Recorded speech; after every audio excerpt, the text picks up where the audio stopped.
Between the champion from Mexico City, Emmanuel Navarrete. Introducing to you first on my left, the challenger fighting out of the blue corner, wearing black trunks with red trim, hailing from Masbate City in the Philippines. He weighed in right at the junior featherweight limit of 122 pounds. With a record of 19 wins and 2 losses, he has 16 wins coming by way of knockout. Tonight, in his U.S. debut, he is making his first attempt at a world title and seeking his 18th consecutive victory. Ladies and gentlemen, please welcome the WBO World Rank Challenger, introducing Gio Santino Santisima. And his opponent across the ring on my right, fighting out of the red corner, the defending world champion, wearing silver trunks with black trim, hailing from San Juan, Citlaltepec, Mexico. He weighed in the same as his opponent, 122 pounds. His outstanding record stands at 30 wins, 1 loss, 26 big wins coming by way of knockout. Tonight, making the 5th defense of his title, ladies and gentlemen, please welcome the hard-hitting, defending WBO Junior Featherweight Champion of the World, introducing Emmanuel El Vaquero Navarrete. Gentlemen, we went over the rules in the dressing room. I want to remind you both to protect yourself and obey my commands. God bless you both. Touch up now. Emmanuel Navarrete won the world title on December 8th of 2018. He did so. He gets after it. This is a guy who had a rare 4-week turnaround for a world championship. He fought for a world title, defending a world title on August 17th, and then turned right around and fought also on a Tyson Fury undercard on September 14th. What is this, the 1950s over here with Navarrete? I love this guy, Lennox, with his attitude of wanting to be in there and simply fight. And he's a knockout puncher as well. He throws some great punches. I was watching his last couple fights. He moves well, good ring generalship, and a good fighter. Yeah, Navarrete likes to get you with volume. He'll put pressure on you with his feet, get in range, and let those shots go. And to Joe's point, yes, he's a throwback. Fighters don't fight like that anymore. They go to the gym for 8 to 10 and 12 weeks to get in shape. Navarrete fights to stay in shape, and there's a difference. Fighting to stay in shape. It's funny, they're world champions in this modern era of the sport. You see them fight once a year, often twice a year. Now, obviously, the money becomes huge at a world championship level where you can get away with that. Then there's the wear and tear, but this is a guy who just wants to ply his craft. And there's a place for that, Joe. You get to a certain point where the training camps are harder, they're longer, the fights are tougher. You don't need to be fighting 3 and 4 times a year, unless you've not taken punishment in those fights. But in most cases, when you're fighting at the highest level, 2, maybe 3 times a year is probably the right antidote. Of course, the two of you came to that point in your career where you made a certain decision, both retiring as world champions off of wins.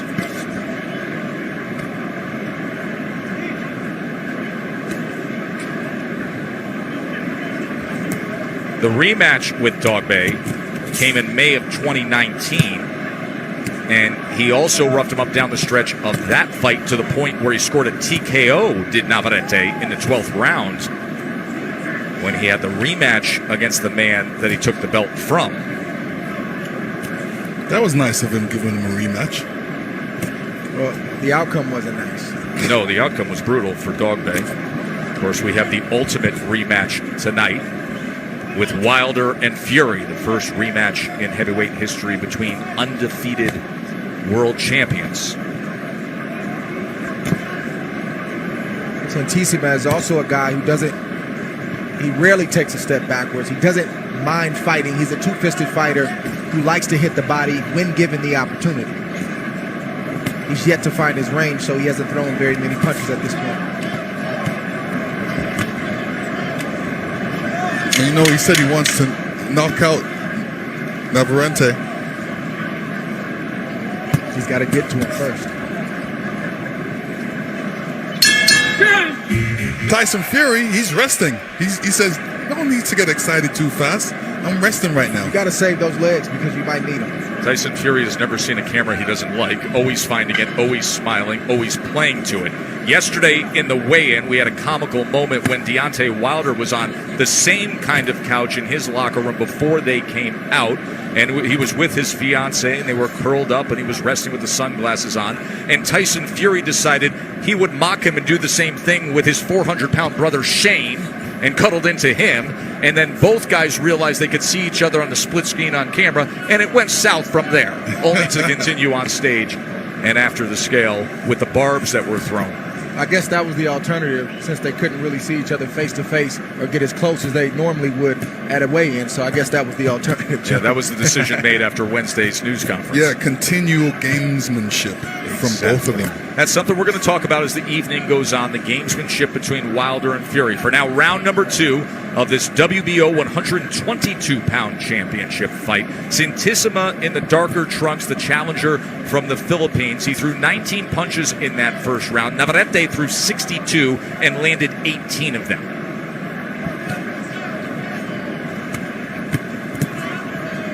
.29% connect percentage for Navarrete.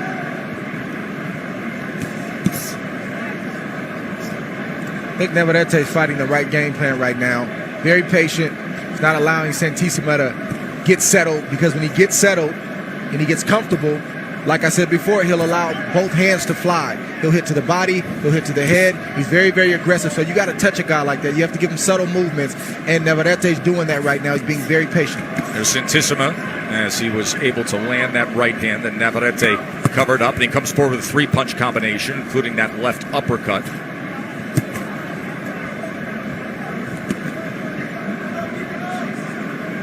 Classic move from Navarrete right there is to lean to the left, show the left uppercut, but really throw a right hand.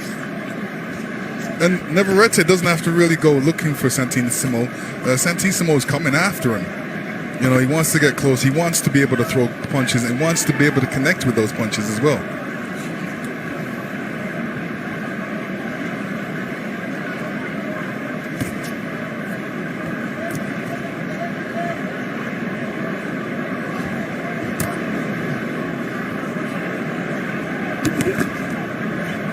Start to see in the background there the crowd filling in here at the Grand Garden Arena.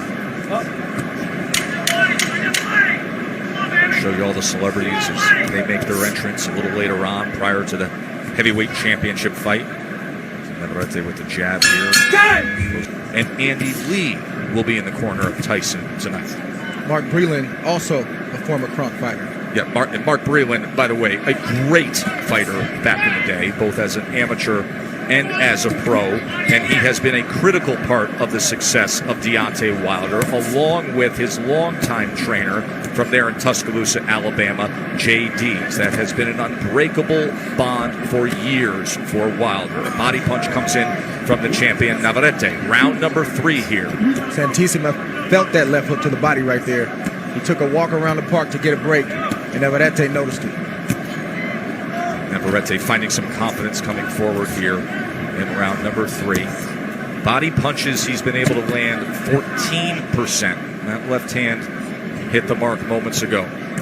I like Navarrete right now. You know what he's doing. He's keeping the distance. He's being first. That means he's throwing the first punches. He's not waiting, and he's not in one standing position. He's moving around. He's being a little bit elusive. He's not being a standard target. And, he's looking for his openings. We talked about Imam earlier in the night, not giving different looks, doing the same thing over and over. And like you mentioned, Champ, Navarrete's giving so many different looks, and it's hard to get settled. It's hard to know what he's going to do. He shows you one thing, and he does another. You think he's throwing the left, he throws the right. The next thing you know, you're in a shootout with him, and then he's back on the outside using his reach. I love what he's doing. I don't think he gets enough credit for his nuance, for his skill, and for his boxing IQ. Yeah, and he's throwing these punches at distance. He's not going in real close to throw these uppercuts. He's throwing these uppercuts from far. And that's really a no-no in the boxing game when you're being taught, but it works for him, and he's perfected it. Yes, it is. Usually guys come back with a good right hand after a guy throws an uppercut, but, it's not easy to hit Navarrete with a right hand.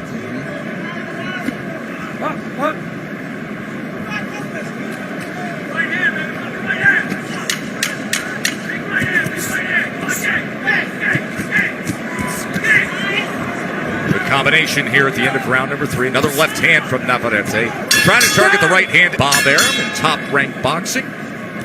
Top Rank President Todd DeBuff making that announcement to ESPN not long ago. And give credit to both Top Rank and the PBC, as well as Fox and ESPN, of having great common sense leadership to saying, make this fight. And look at what the embraced response has been by the buying public. That is the live gate number tonight. It will be number 1 in the history of heavyweight boxing live gate in the state of Nevada. Of course, we will get those final numbers in the coming days, but it is going to be north of 17 million just inside the arena alone. That's great news. Although they broke You happy about that? although they broke my record, You happy about that? I'm happy. I'm happy. Lennox It Lewis, you shows are great connected. promotion and social media. Lennox, you are connected with history every which way, because your fight against Evander Holyfield that had the record for live gate, that was only the second heavyweight championship rematch in history after a draw. Now comes number 3 in the history of the division tonight. Let me tell you, records are there to be broken. So, there you go. Well, you had some of the greatest, and we're happy to have you here ringside on our broadcast team. Former undisputed heavyweight champion, who will see the crowning of the guy who will be considered the heavyweight champion tonight, who will remain undefeated between Wilder and Fury.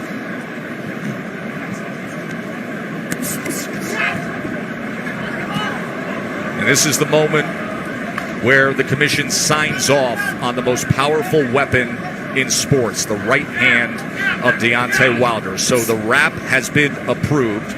Wilder is now ready to be gloved up. Nevada State Athletic Commission has signed off on the wrap on that right hand. Andy Lee, who was monitoring the wrapping of Wilder's right hand for Team Fury. No objection, and look at Santissima as he comes forward here in round 4 against the world champion Navarrete, who is ready to respond. So it's like I said, now you're in a shootout all of a sudden. So you see Navarrete boxing and using his skill, and all of a sudden you're in a shootout. It's hard to get mentally settled when you're facing Navarrete. Stop. Okay? It's kind of like a half punch, half push, as he was coming forward that time, and it gets Navarrete's attention at least.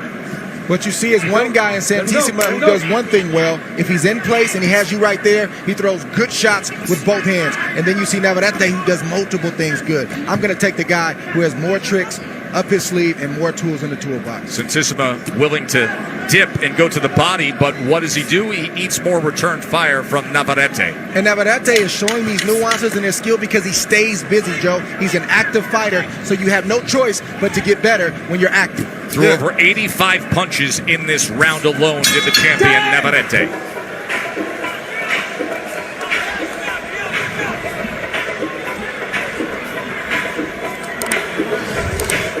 And here you see Navarrete coming in with his combinations. A little bit of off balance when he's throwing that hook. Gets caught with a great left hook by Santum. Hit him in the neck. Yeah, hit him in the neck. Here's Santissima coming up. Yeah, he gets him right in the neck and the side of the head. Clean So shot. by far, the challenger from the Philippines' best moment of the fight. But it's like I said, he's willing to exchange. He's willing to fight you. He's unafraid, but you have to be right in front of him. Okay?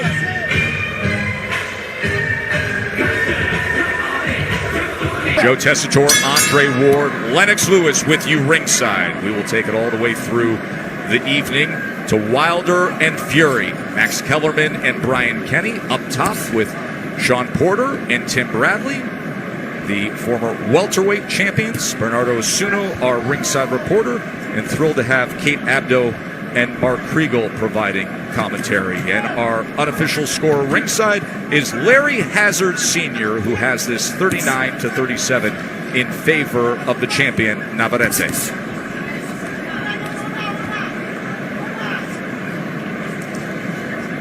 And now Mark Breland is working on the left hand of Deontay Wilder. The left hand that many say needs to be in use more. The jab could be a far more effective tool for Deontay Wilder, perhaps a more fully evolved and effective fighter. But when you have the greatest single weapon in boxing, oh boy, do you like to use it. And that is the right hand and that power.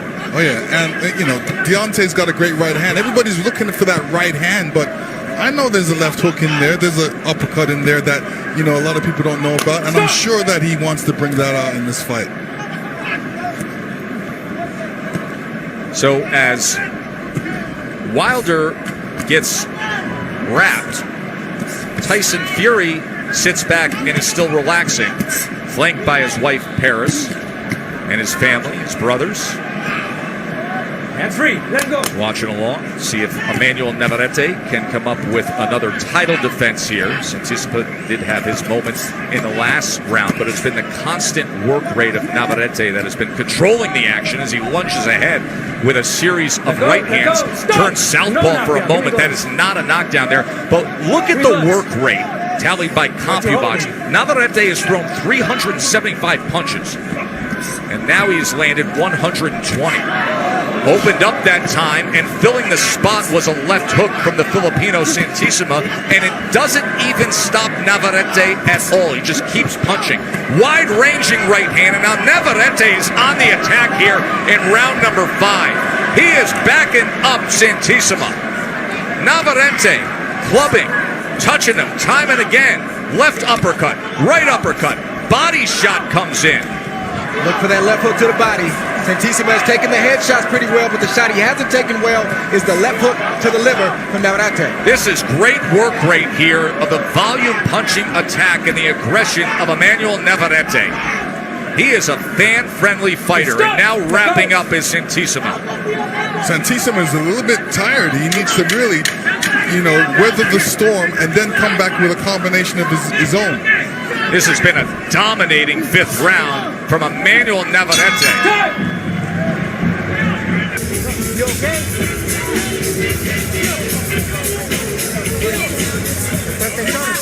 Give me the protector.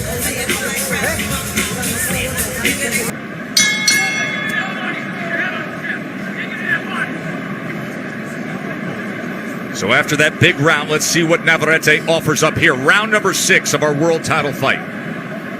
Navarrete, he's sensing a little bit more. He feels that he's got everything in hand and he wants to take him out in this round.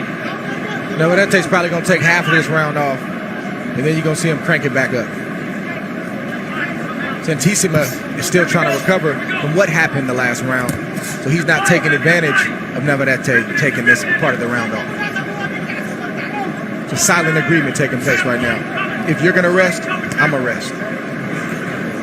In the corner, they are quite concerned about how Gio Santisima is feeling right now.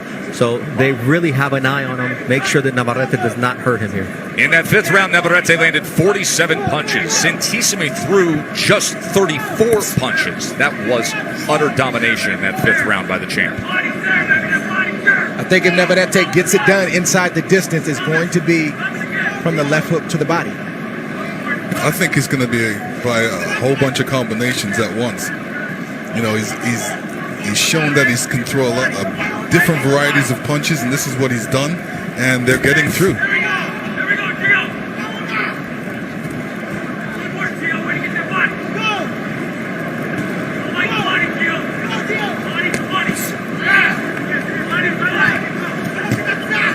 It's a right hand from Navarrete. They're trying to get over the top there.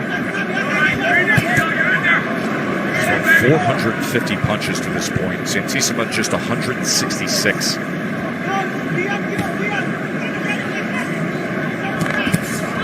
Comes to the inside. Santisima tried to time something, and now Santisima goes to the body, and there's a left hook upstairs from Navarrete.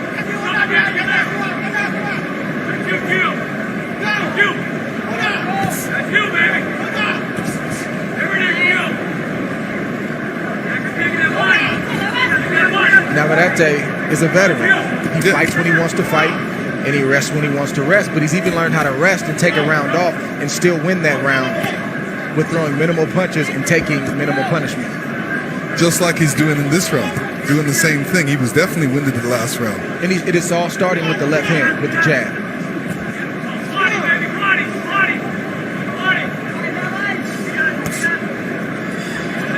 Navarrete would be a good case study for Fundora. Tall guy, clearly not as tall, but a guy who knows how to use his range, but also knows when to go inside when he has the advantage. Deontay Wilder being stretched out now. in his locker room. Meanwhile, Fury's walking around with a crown on his head. I think they're going through which crown do you prefer? He's in street clothes. Is he going to get? It's incredible. One with his stretching routine.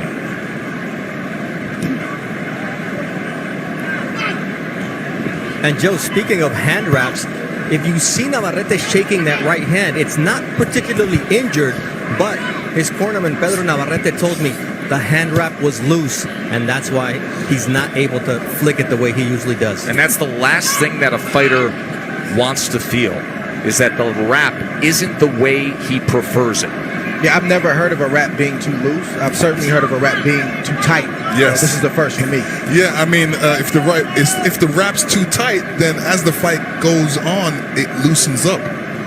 And if a wrap's too loose, I guess as the fight goes on, it loosens up. What does that do in terms of just your overall feel, your overall comfort as a fighter when you say to yourself, this isn't the way it's supposed to be? Something's off with the way this wrap is. And now you see him going southpaw. So the right hand is now his lead jab hand. As he turns southpaw, goes back to orthodox, of course, and gets a combination. But he has been switching stances a bit here. Yeah, and now a combination on the inside. And you can see the tape is actually loose on Santisima. Some good work here in round number 10 by Navarrete. He needs to finish to the body. Headshots are good, but he needs to finish downstairs with that left hook to the body, just like that. Look at this attack by Navarrete, and every so often Santisima is trying to place a punch between punches, but it has been a tidal wave of offense here in round number 10 all of a sudden from Navarrete. And I say that because Santisima can take a good headshot. Sometimes guys can take it to the head all night long, but sometimes they can't take it to the body. The only shot that Santisima reacts from is the left hook to the liver. You're right, and it's affected him. It's affected him in the way that he wants to hold right now because he he's covers tired. up every time. Yeah. That was a desperate right hand from Santisima right there. That was a big 10th round from Navarrete. The issue with the wraps on the right hand, and you can see him shaking, almost trying to reset that right hand. And then pushing the top of the glove as if to get it more secure. So clearly discomfort with the way that right... Now, the report that was given to Bernardo as soon as that it's an issue with the wrap, but perhaps they're not giving it fully here, and perhaps there is an injury, but clearly affected. Yeah, I mean, to your point last round, how does it feel? It's a nuisance. It's annoying. You want everything to be right when you're in a boxing ring, so to feel a wrap loose, and again, I've never heard of this. I normally hear about a wrap being too tight, but either way, it's something that's not right. It's annoying, but if there's no pain there, Navarrete has to buckle down and close the show and not worry about the right hand.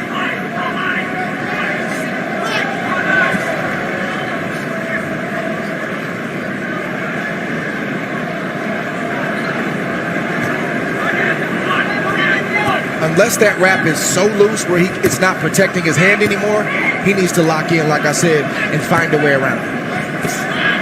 Good body shot right there from Santisima. There have been times where Santisima has found just enough of a crevice between punches, and now he tries to come over the top with the right hand, just missed there. That was blocked away from Navarrete. Santisima willing here in round number 11. And look at Navarrete now with his elbow up on the top rope before he comes out at the Filipino challenger. That left hook a few seconds ago hurt Santisima. Yeah, he's still squinting from it. And Navarrete sees Santisima affected. You can tell. Yeah. And there's a headshot. Santisima, he is compromised here in round number 11. Navarrete on the charge, trying to place a short uppercut on the inside.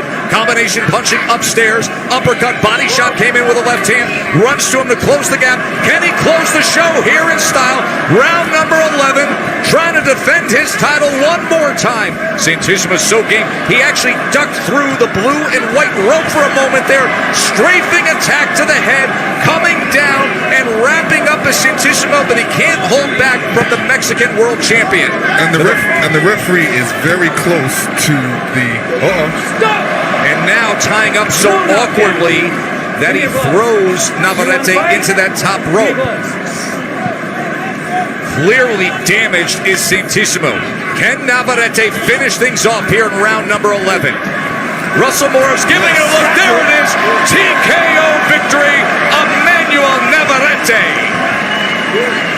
Yeah, the ref was really close to it. He was looking to see what was going on. And It all from This is Emmanuel where all the Navarrete. trouble started for Santissima. The body shot, the head shot right there is what really had him going. And Navarrete does what Navarrete does. He doesn't look for one shot. He wants to hit you anywhere on your person, anywhere on your body. Uppercuts, straight rights. He pushes you back when you try to hold. That's discouraging. That drains you. And then the end of the fight, Lennox. yeah, Navarrete it's just a volume of punches. Santimito. Ladies and gentlemen, we have the time of 2 minutes 20 seconds of round number 11. Our referee in charge, Russell Mora, stops the contest. He is the winner by way of knockout and still the WBO Junior Featherweight Champion of the world. Well, El Vaquero Navarrete. And perhaps that's the last time. Boxing Fight PH. If you're new here, don't forget to subscribe and hit the notification bell.